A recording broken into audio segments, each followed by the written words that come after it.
On Sunday, January 1st at 9:31 a.m., the Emergency 911 Center of the Novi Police Department received a call of a residential structure fire at 23184 Mystic Forest Drive. Copies of the 911 calls are available in the press packets to my right. Fire department personnel responded and arrived in just over 6 minutes. They immediately began their size-up and suppression efforts and entered the home. Upon arriving, Fire Command spoke with the homeowner, who indicated there were 5 people inside. It was evident from smoke and reports that the fire was coming from the basement, and once the fire was extinguished, fire crews recovered the body of 5 victims. Life-saving efforts on 2 of the victims proved unsuccessful. Originally, we were told by witnesses all males were in their mid-20s to early 30s. However, we have now made positive identification, which is contrary to those original reports. The Novi Police and Fire Departments were assisted in this investigation by fire investigators of the Oakland County Sheriff's Office. And later that afternoon, on Sunday, January 31st, a search warrant was obtained through the 52nd First District Court here in Novi to expand our search of the home. The preliminary origin of the fire was a mattress in the basement of the home, and the preliminary cause is still undetermined. However, it appears accidental, and we cannot rule out careless smoking. Yesterday, February 1st, autopsies were conducted on the 5 victims by the Oakland County Medical Examiner's Office. The preliminary manner of death has been ruled accidental, with the preliminary cause of death ruled smoke and soot inhalation. The final reports will not be issued until all of the toxicology reports are received and reviewed by the Oakland County Medical Examiner's Office. The victims have been positively identified as Leonel Alvarado Rodriguez, age 18, originally from Lagos de Moreno, Jalisco, Mexico. Miguel Nunez Diaz, age 23, originally from Las Chopas, Veracruz, Mexico. Brian Alexis Medina Contreras, age 16, originally from Pinos, Zacatecas, Mexico. And Simeon Diaz Nunez, age 18, originally from Santa Maria, Jamalpa, Yucatan, Oaxaca, Mexico. The 5th victim has yet to be identified, and we are continuing to try to determine his identity. We believe his age to be in the early 20s. The 4 victims who have been identified all are reported to have worked at Kim's Garden Restaurant here in Novi. We continue to work in cooperation with the Consulate of Mexico here in Detroit to ensure the appropriate families are notified in Mexico, in addition to identifying our 5th victim. Their work has been absolutely invaluable to this investigation. We're also working in concert with Immigrations and Customs Enforcement to determine the immigration status of the known victims. Our investigation continues to be very broad and encompassing, and at this point we have not ruled out any type of criminal activity. We are working with our Community Development Department here in Novi to assess any potential code violations which could have limited or hindered their ability to escape. Obviously, our condolences go out to the families, the victims, and those impacted by this tragedy. We also keep our thoughts and prayers our first responders in fire and police who continue to deal with this tragedy and continue to work countless hours on this investigation. I'll now take a few questions. If you could just please identify yourself and your media outlet you represent as I call upon you. Sir, from the back. John Carlson with Channel 7. Who else lived in the house? Why were these people in the basement? The reports are indicating that they lived in the basement. There were other people, the owner of the home and some of his family members would live in that house, but they would also live in other houses. So if the owner apparently called 911, how did he not know anybody was in the basement? He did tell us upon our arrival that there were people in the basement. Oh. Yes, ma'am. Is he cooperating with police? Is he talking about how he hired these men, where he found them, why they were living in his home? We've only had one opportunity to speak with him, and obviously we are looking for more opportunities to speak with him so we can continue to piece this investigation together. So we don't know at this point how these folks, these young men were hired? We do not know that. Mike Campbell from WWJ. Has the owner of the restaurant gotten a lawyer? Yes, he has. Not talked to him again? That's correct. Owner of the home and owner of the restaurant are one and the same. Do we know why they were trapped? Was there a door locked? Anything? Our investigation has not revealed any doors that were locked. We're operating under the assumption that the smoke and the poisonous gases created by the flames are most likely, and that's consistent with the medical examiner's findings of the soot and smoke inhalation. But there's no evidence that they were trapped, or, I mean, how? Well, I guess it depends on how you define trapped. Trapped is if someone can't get up the stairs. Yeah. In my opinion, they're trapped, but I don't think it would be trapped as in the term they're locked or being secluded in the basement. Yes, ma'am? Lindsay Kaneki with News Enterprises MLEC. Were there any egress windows or anything like that in the basement? There were not. The windows in the basement were all glass block windows. You indicate you're still working with the Mexican consulate in New York. Has anything come of that since this press release? No. No, that is, as of this morning, our number one concern with them is attempting to identify the potential fifth victim at some point in time because of the remains that exist. We may have to elicit DNA samples from family in Mexico to compare to what we have here in Oakland County. Is there any indication they were here legally? Do they have green cards? Have you identified any of that? We have not identified any of that at this point in time. Does the owner have other properties, and have they been searched? The owner does have other properties, other residential properties. Our investigators have visited those properties, and we do not believe that there are any other illegal activities going on. We can't obviously just go in and search because they are rented by private individuals, but we don't believe they have any links to this case. The notion of human trafficking has been put out there as we're still trying to determine whether they were citizens or here legally. Can you speak to that? It has not been ruled out. It's too early for us to tell if that, it certainly would help if we could get more information from the owner who employed them, but also housed them, but that is something that has not been ruled out. Would you describe their cooperation non-cooperative? I would describe it as we have not had another opportunity. He has not availed himself with his attorney for us to talk to him.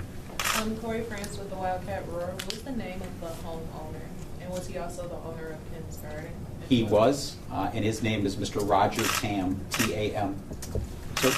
Neeraj Warwick, Detroit Free Press. Chief, did you mention the names or the ages of the victims earlier? I did, and they're also in the release that's in the press packet. Sir? Phil Ullman, Hometown Light. Now, you said that you didn't necessarily say the victims were trapped, but when they were found, did it appear that they were trying to escape?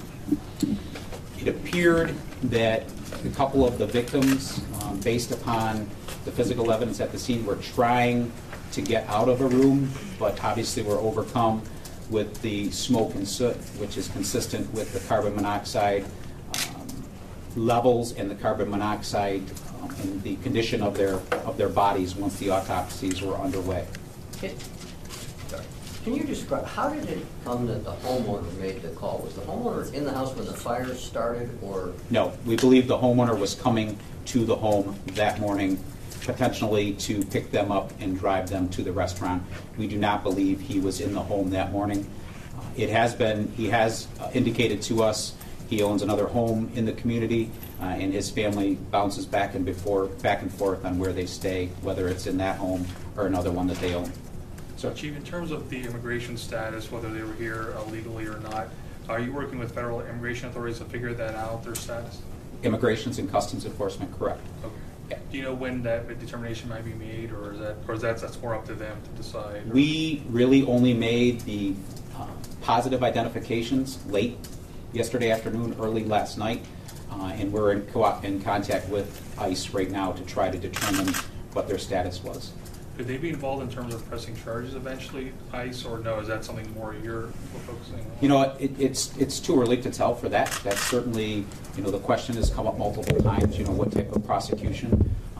We have many more days of investigating to do before we could take it to that step.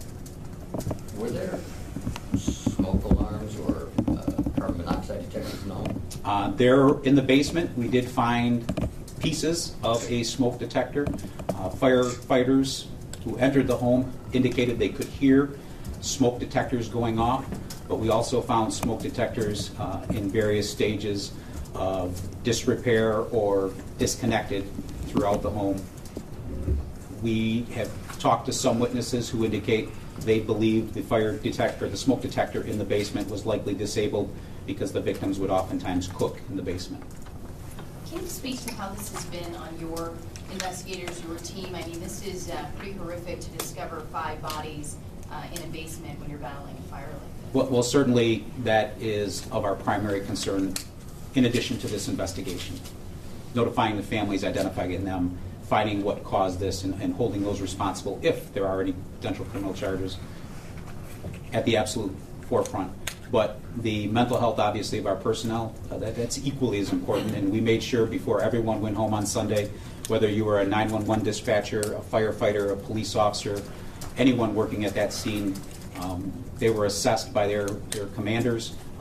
We will have a debrief where they will be allowed to network with crisis intervention team leaders.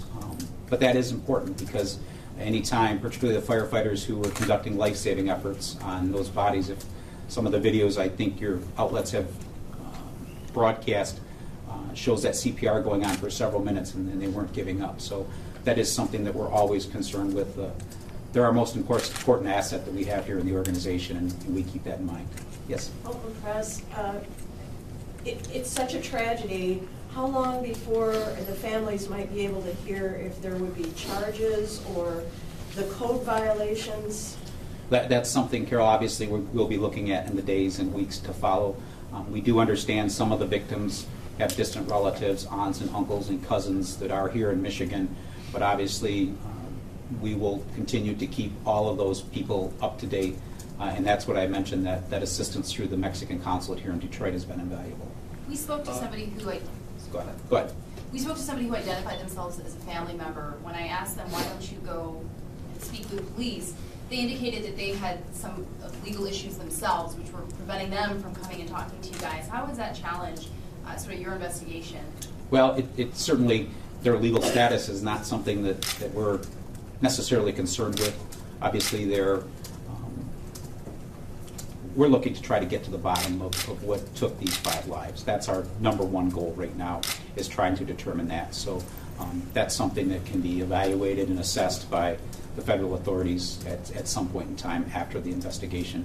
If there are any family members that have information, I would strongly ask for you to contact us, contact our investigators, and provide us with what you do know, because obviously we are the independent gatherer of the facts, and that's what we're looking to do. Sir? Do you think there's any other broader pattern here of this type of thing where you have 5 people living in a home in a basement in a cramped condition? In other words, is there a concern there might be a broader problem here in Novi or Metro Detroit with this? I don't believe we have a broader problem here in Novi or Metro Detroit, but all you have to do is Google this type of tragedy and see, or this type of criminal behavior, if it is deemed that, and see that this has been reported in several other parts of the country, and most likely throughout this state. So, just a quick follow-up. In terms of the history of Novi, 5 people dying like this, has there been anything like this of comparable nature? There's 5 fatalities in a fire that you can remember? Or I worked here for over 27 years. I don't recall anything.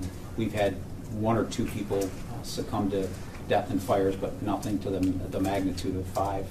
Does Mr. Tam have any other, do you have any other involvement with Mr. Tam, broadly speaking here, obviously? I mean, criminal or otherwise? We have nothing. The restaurant has been the victim to a couple of breaking and enterings in recent months, but I don't believe that's relative to what we're dealing with. As far as a citizen, though, you haven't had any citizen issues with him? No. Where do you go from here with Mr. Tam? I mean, if he's lawyered up, you want to speak to him. Clearly, there's questions about how he hired these people, where he found them. Where do you go from here? Well, we will continue to investigate to the best of our abilities, always respecting his constitutional rights, obviously. But then we can also work with our state and federal partners to see if there's any resources that they can bring to bear in terms of how he was managing his business. We have to find out the truth. I'm hopeful that we will find out that truth. But Mr. Tam seems to hold many of those keys at this point in time. Sir. With all due respect, whatever, what's his, is he a legalized citizen? To my knowledge, yes, he is. Okay. Yep. So you're not dealing with Chinese consulate or anything like that? No, we are not. Any other questions? Yeah, just one, and it's procedural, I guess.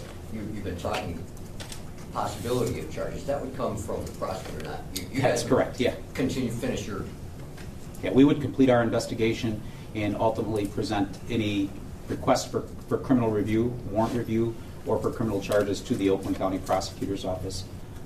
Obviously, if there's any type of federal charges and working with our federal partners, then that's something they would pursue through the United States Attorney's Office here in the Eastern District.